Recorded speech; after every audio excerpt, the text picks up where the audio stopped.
Hi guys, रात के 2 बजे की तरफ से एक ट्वीट आता है that justice is served, operation Sindoor is delivered, operation Sindoor is executed. आधी रात में प्रेस रिलीज आता है, इंडियन आर्मी ने पाकिस्तान के 9 स्पॉट्स के ऊपर स्ट्राइक कर दी है। जो स्ट्राइक्स हिट करी हैं उसमें इंडियन आर्मी ने पाकिस्तानी टेररिस्ट के 9 इंफ्रास्ट्रक्चर्स को तबाह किया है और पूरे 14 दिन बाद 22 अप्रैल 2025 को 79 सिविलियंस को मारा गया था, का सिंदूर उजाड़ दिया गया था। तभी ये नाम रखा गया है ऑपरेशन सिंदूर। और इस ऑपरेशन सिंदूर का मतलब होता है मिलिट्री डॉक्यूमेंट में उसे सिंबलाइज किया है बदला की तरह, रिवेंज की तरह, जस्टिस की तरह। उसका मतलब होता है रिवेंज और जस्टिस, बदला और जस्टिस, रिवेंज एंड जस्टिस। और जो इस ऑपरेशन का टाइप है उसे बोला गया है सर्जिकल प्रिसीजन स्ट्राइक, क्योंकि इसमें 9 टेरर लॉन्च पैड्स को, एम्यूनेशन डिपोट्स को, कम्युनिकेशन हब्स को टारगेट किया गया है, प्रिसाइजली टारगेट किया गया है। तो पिछली बार जो एयर स्ट्राइक्स हुई थी उसमें एयर फाइटर जेट्स का इस्तेमाल किया गया था, उसमें LOC को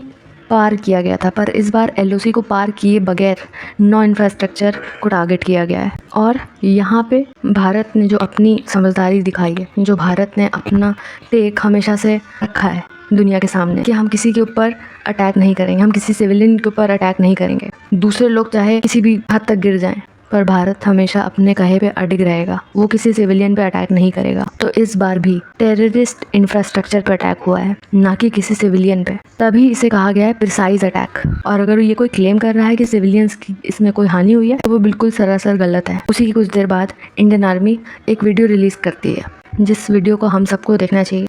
I'll find you through the dust and the storm. I'll find you through these machines I'll carry. The burden of my brothers and sisters' pain. So I'll find you.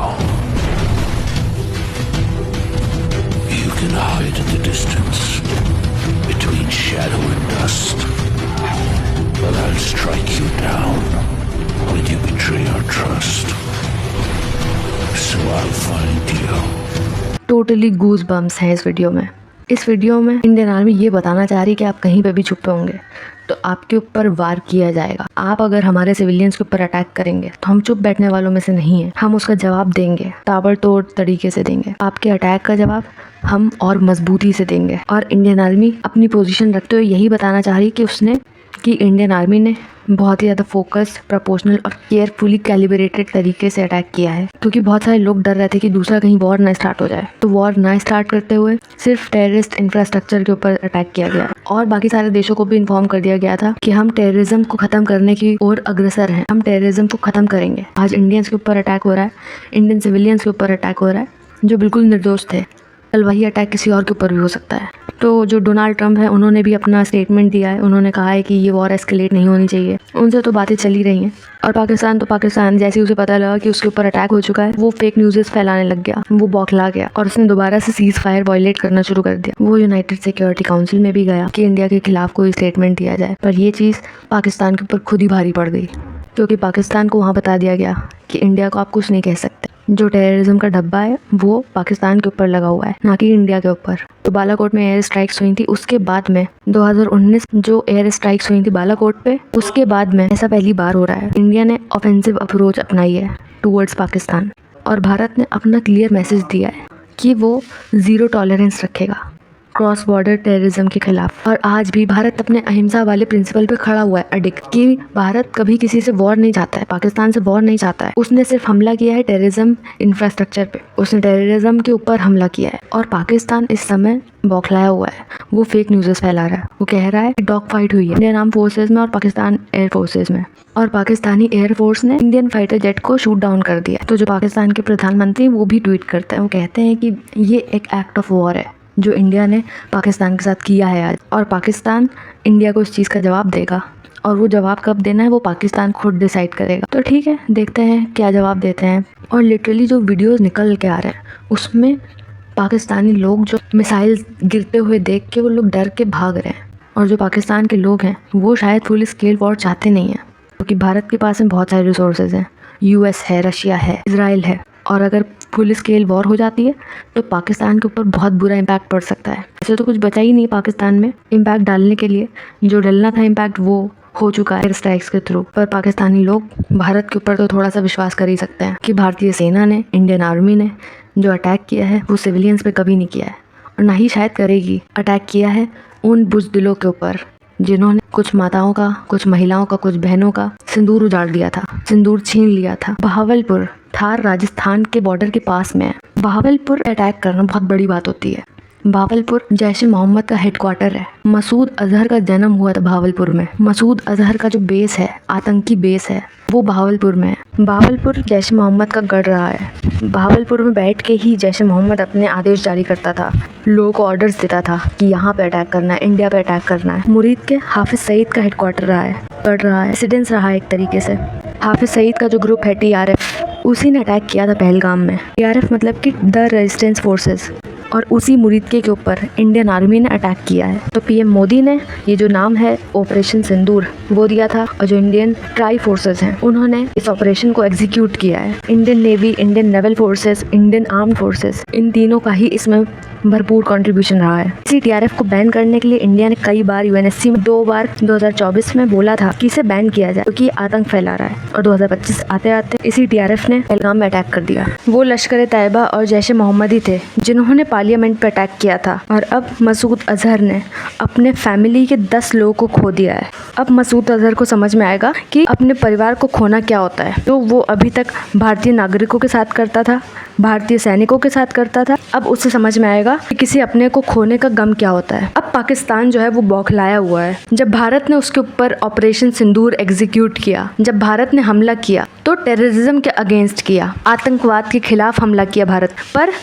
अब पाकिस्तान क्या कर रहा है? पाकिस्तान सिविलियंस के ऊपर attack कर रहा है, पर भारत ने सिविलियंस के ऊपर अटैक कभी नहीं किया, और ना ही भारत की ये पॉलिसी है। पर पाकिस्तान पूंछ में अटैक कर रहा है, बच्चों के ऊपर अटैक कर रहा है, 10-10 साल के बच्चों तक को मार दे रहा है। और ये जो पाकिस्तानी सेलिब्रिटीज़ हैं, फवाद खान, हानिया आमिर, माहिरा खान और भी बहुत सारे जिनके अकाउंट्स ब्लॉक कर दिए गए हैं, और पाकिस्तान के जो कुछ सेलिब्रिटीज़ हैं के सोशल मीडिया अकाउंट्स भारतीय सरकार ने ब्लॉक कर दिए थे इंडिया में से, वो अब रो रहे हैं, वो अब तड़प रहे हैं, क्योंकि जो उनके लाइक्स थे वो कम हो चुके हैं। और उनका जो टेक है, जब इंडिया पे हमला हुआ था तब उनके मुँह से एक शब्द नहीं निकला था, पर अब आज इंडिया ने पाकिस्तान के ऊपर, पर जब आज भारत ने पाकिस्तान के आतंकवाद पे हमला किया है, तो ये कुछ पाकिस्तानी सेलिब्रिटीज़ हैं, ये रो रहे हैं, ये कह रहे हैं कि भारत को शर्म आनी चाहिए, भारत ने पाकिस्तान के ऊपर हमला किया है। अब ये लोग खुद को नहीं बोलेंगे, तब इनके मुंह से एक शब्द नहीं मिला था जब पाकिस्तान ने भारत के ऊपर हमला किया था, भारत के लोगों को, निहत्थे सिविलियंस को मारा था।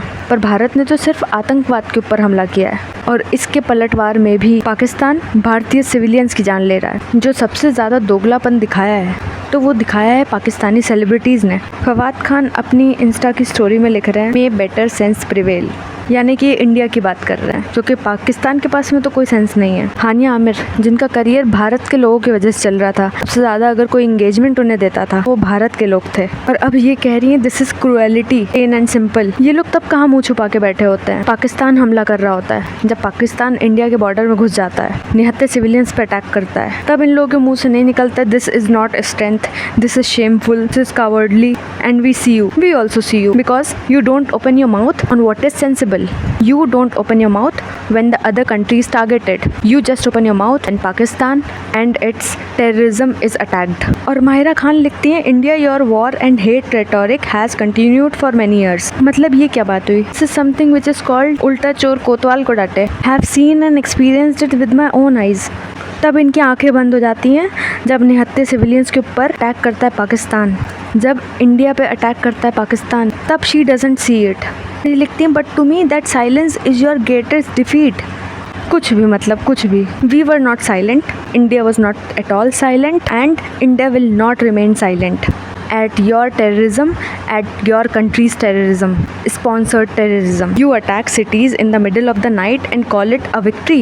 Shame on you. मतलब इनसे दोगला अगर कोई हो सकता है। ये लोग एक्चुअली फ्रस्ट्रेटेड हो चुके हैं, क्योंकि जब से इन्हें ब्लॉक किया गया है इंडिया में, तब से ये लोग ना कमा पा रहे हैं, ना इन्हें कोई एंगेजमेंट मिल रहा है, ना ही इन्हें व्यूज़ मिल रहे हैं, और ना ही कुछ खास इन्हें रेवेन्यू मिलने वाला है। तो ये लोग फ्रस्ट्रेट हो चुके हैं, इसीलिए वो गुस्सा ये लोग ऐसे निकाल रहे हैं, क्योंकि कभी कभी इन लोगों के मुँह खुलते हैं तो इसीलिए खुलते हैं। और जब पहलगाम पे अटैक हुआ था तब इनके मुंह से एक शब्द नहीं निकला था। जब इंडिया के ऊपर उरी में अटैक हुआ था तब इनके मुंह से एक शब्द नहीं निकला था। पुलवामा में हुआ था तो इनके पास से कोई शब्द नहीं निकला था। दोगलेपन को और इनके आतंकवाद को भारत ने और भारतीय सेना ने बहुत अच्छे से जवाब दिया है और आगे भी देता रहेगा। ये अटैक बहुत ज़रूरी था। कई सारे रीजंस थे इसके पीछे।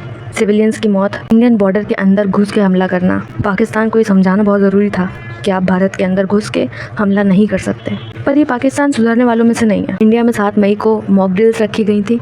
ये पता नहीं था पाकिस्तान को कि ये मॉक ड्रिल्स उनके लिए मॉक टेस्ट साबित हो जाएगा। जय हिंद, जय भारत।